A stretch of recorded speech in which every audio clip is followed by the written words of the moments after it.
Hello friends, do you know that on Google every day there are more than 8.5 billion Google searches? It's as if every person on Earth searches for something or the other on Google at least once a day. This is not a small feat, but more amazing than this is that doing this is completely free. And not only Google search, almost every product by Google is completely free to use. Watching videos on YouTube is free. Using Gmail is free. Google Maps is free to use. Despite providing all of this for free, Google's market cap is more than $2 trillion. How is this possible?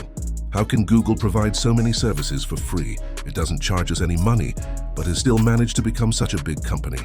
Friends, today, let's understand the business model of the most famous company on the internet in this video. Friends, you must have heard a lot about how we refer to photocopy machines as Xerox machines, refer to white glue as Fevicol, and refer to adhesive bandage as Band-Aid. Whenever a company dominates in its field like this, its name is associated with what it does. Similarly today, an internet search is known as Googling something. This Google search started in 1998 as a college project. Larry Page and Sergey Brin created it with a mission to organize all the information in the world and to make it accessible and useful. Our entire mission is basically to organize world's information and make it universally accessible and useful. During its initial days, Google was a simple search engine. This is how it looked, a simple website to search for things on the internet. The word Google doesn't actually mean anything, but it is inspired from the word Google. Google is the name of a number, the number 1 followed by 100 zeros. If there are 3 zeros after 1, it is called 1,000. If there are 4 zeros after 1, it is 10,000. Similarly, if there are 100 zeros after 1, that number is called Google. Google was chosen as a name to refer to this number to show that their search engine will look up so much information on the internet that it will be in Google's. If you used internet during its early days, you'd remember that Google searches in those days showed numerous result pages. And Google used to number and list these result pages endlessly. And the name Google came with extra O's. In 2000, Google took its first big step. They introduced the system of AdWords. Today it is known as Google Ads. Through this, the businesses could pay to display their ads on Google's search results pages. Later in this video, we will talk about how it became Google's biggest business model. But over the years, Google started offering many more products and services. In 2004, Gmail was introduced. In 2005, Google Maps was introduced, which changed the world. In 2006, Google acquired YouTube, the very platform you are watching this video on. Many people don't know that in the beginning, YouTube was a separate company. It was only in 2006 that Google bought YouTube. After that, in 2008, Google introduced Android, the same mobile operating system that is in most people's phones. The same year, Google launched its own web browser, Google Chrome, which is the most popular web browser in the world today. Later, Google started making its own hardware products, their Pixel smartphones, Chromebook laptops, and smart home devices. Today, Google is expanding in the artificial intelligence field as well. And after hearing all this, you will feel that Google has been producing one powerful product after another, and everything turned out to be successful. But this is not true. The examples I listed right now are the examples of its successful products and services. There are many things that Google tried but eventually failed, like Google+. Google tried to make its own social media platform to compete with Facebook, but it failed. Google Hangouts, an app for chatting which was popular at one time but was shut down in 2022. Google Nexus tablets, which were also famous at one time. They were competing with the iPad, but after a while Google shut them down too. Google Podcasts, Google Glass, Google Wave, Google Reader, the number of examples of failures in reality are far more in comparison to the successes. If you go to Wikipedia and look at the entire list, there are more than 200 such products and services by Google that have failed. And here we have an important lesson. Failure is the mother of all successes. If you really want to achieve success, you will have to fail many times. Keeping in mind these successes and failures, let's talk about the present day and see which is the most profitable stream for Google. With its oldest business model, Google Search Ads, let's understand it in detail. On the screen, you can see the revenue breakdown of Google for the year 2022. That is, where did Google earn its revenue in the year 2022? The total revenue is $280 billion, of which 58% of the revenue, i.e. $162 billion, comes from the ads shown with Google searches. After this, the second biggest source of income is Google Network Ads, the ads that you get on different websites that partner with Google. Google earns $32.78 billion from here. Third is YouTube ads, $29 billion comes from here. The ads that you will see while watching this video. Here it's interesting that these ads are the source of income for us YouTubers. The money that advertisers pay to show these ads is split between Google and the creators. 45% of the revenue goes to Google and 55% goes to creators like me. So the 45% share of YouTube from the content of all creators generates about $29 billion in revenue for Google in a year. Similarly, there are apps on Google Play Store. When an app creator sells their app through Google Play Store, 70% of the revenue goes to the creator and 30% goes to Google.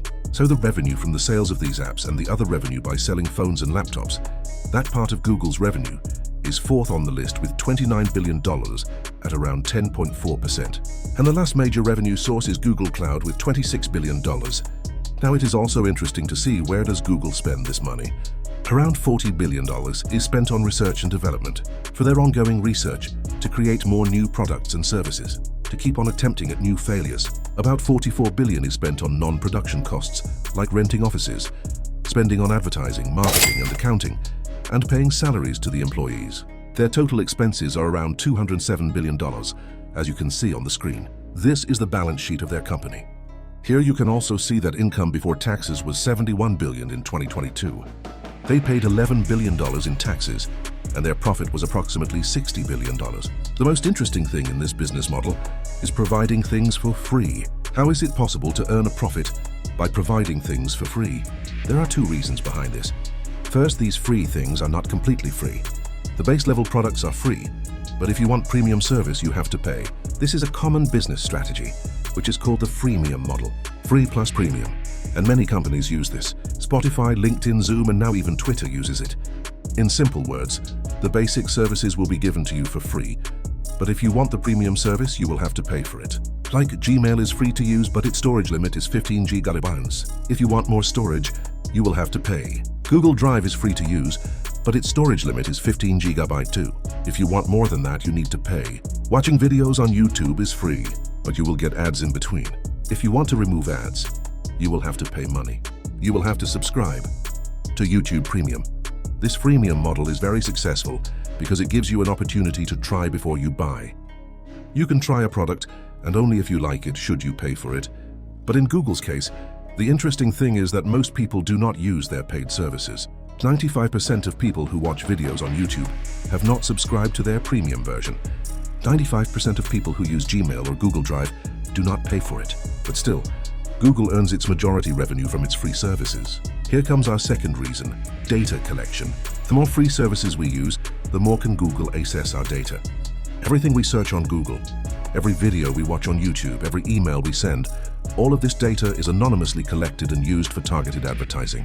You must have noticed this too. If you search for a healthy recipe on YouTube, later when you are on Google and its partner websites, you will see ads for healthy tiffin services or nutritionists. If you search for hotels in Dubai on Google, you will see ads for Dubai tourism and different tourist attractions in Dubai. What is your age group? Are you a man or a woman? Which country do you live in? Which city do you live in? What do you search about? What do you like? Based on these data, Google creates a profile for you, and from a different perspective, an advertiser can choose these as parameters. If you have a small business selling clothes or glasses, and you want your ad to be seen by 18, 25-year-old girls who live in the NCR region specifically, you can choose these parameters, and then you can choose some keywords like sunglasses or saris. And Google's task here is to match an advertiser with a user. If your age group, region, and gender matches to the parameters, and you search for a word related to sunglasses on Google, or you watch a video related to it on YouTube, like a review of some sunglass, Google will know that you are the target customer for this ad, and Google will show you this ad. This is a simplified explanation, but broadly speaking, this is how Google Ads work. If we go into a bit more complexity, there is a lot of competition between advertisers as well. So there's a bidding to show ads. Advertisers can decide how much money they are ready to pay to show their ad. If another company is willing to pay more, then their ad will be shown first. Google calculates the ad rank to decide this. It decides the rank for each ad. For this, apart from the money, the quality of the ad is also considered. On the other hand, the user Google checks how well the user matches to each specific ad. Based on whatever they have searched for, how relevant will an advertiser be for that particular user? And here, there are different types of ads too. Like search ads, when you type something on Google, the ads on top of the search results are called search ads. Then there are banner ads. When you go to different websites, like a news website, the ads that you see on the banners on the website are part of the Google Display Network. And then there are video ads shown on YouTube, which are played in the middle, before or at the end of the video. This is further bifurcated into the category skippable and non-skippable. If we see the combined revenue from all these different types of ads, Google's total revenue from ads is $237 billion. And in 2022, their total revenue was $280 billion. So out of the $280 billion, Google earns $237 billion just from these ads. Look at this chart. You can see Google's annual advertising revenue. You can see nearly exponential growth here. This revenue has been increasing for the past 20 years. And in 2020-21, you will see a huge jump. This was due to COVID. Most people were spending time at home on the internet. More and more ads were being watched. Advertisers were willing to spend more money on ads. So Google's revenue jumped so high during that time. But Google is not the only company which relies on targeted advertising for its business. Meta's Facebook and Instagram do the same. In 2023, Meta's annual advertising revenue was $131 billion. Amazon also makes money by showing ads like this. You might be thinking, why would Amazon need to show ads when it is already making money by selling products on its website? Actually, while selling the products, the purchase history data of each user that is generated is more important than the data collected by Google, because Google knows only about where your interest lies. When you watch a video on YouTube or search for something on Google search, those are your interests. But Amazon knows which products you have purchased. You can be more accurately targeted by these product sales. If they know what are the things you like to buy, then you'll be shown the ads of other similar things. That's why Amazon generated $46.9 billion in revenue from advertising alone. In the last 20 years, this single business model has helped these companies dominate the internet. But now cracks seem to have appeared in this model. There are two major reasons for this. First, the privacy concerns. People are worried about the extent of things Google knows about you. What you eat, where you live, where you work, even the diseases you suffer from. Because people often search for such things on Google. What are your relationships? What are the problems you face in your life? So I think Google does have more information than Facebook does. I don't know if that's a bad thing. I think that it helps make the product better. Look at this news from 2023. Google paid a fine of $93 million to the state of California, USA, because Google was tracking users' location even though users had turned off their location history. As awareness about privacy is increasing among people, people are sharing less information on the internet. And if these websites do not get more and more information, their ad targeting will get worse. And if ad targeting gets bad, advertisers won't want to spend more money, which will adversely affect their revenue. But the second problem is even bigger. You must have heard the famous saying, "Don't put all your eggs in one basket, because if that basket falls, all the eggs will break." This advertising model will completely fall apart if someday people stop using Google search for some reason.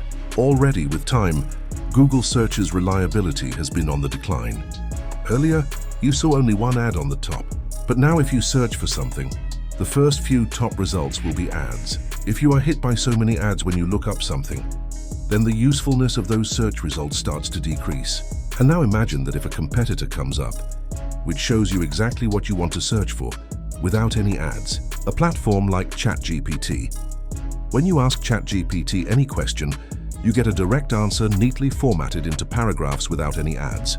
But if you look up the same question on Google search, you will get a lot of results which will be full of ads, and you won't know the reliability of different search results, which is reliable, which is a trustable source, which website should you click on, and which website should you not. In my opinion, these AI-powered chatbots like ChatGPT will be the biggest threat to Google's advertising business model in the coming years. Perhaps Google already knows this. That's why Google is also developing its own artificial intelligence software, like Gemini, as a competitor to ChatGPT. Now only time will tell whether Google will remain as the face of the internet for the next 20 years or not, or whether some other company gets ahead of it. But one thing is for sure, this competition between different companies is definitely beneficial for the consumers, for individuals like us, because we will get better services and products. If you want to understand artificial intelligence in detail, I have explained it in this video. You can click here to watch it. Thank you very much.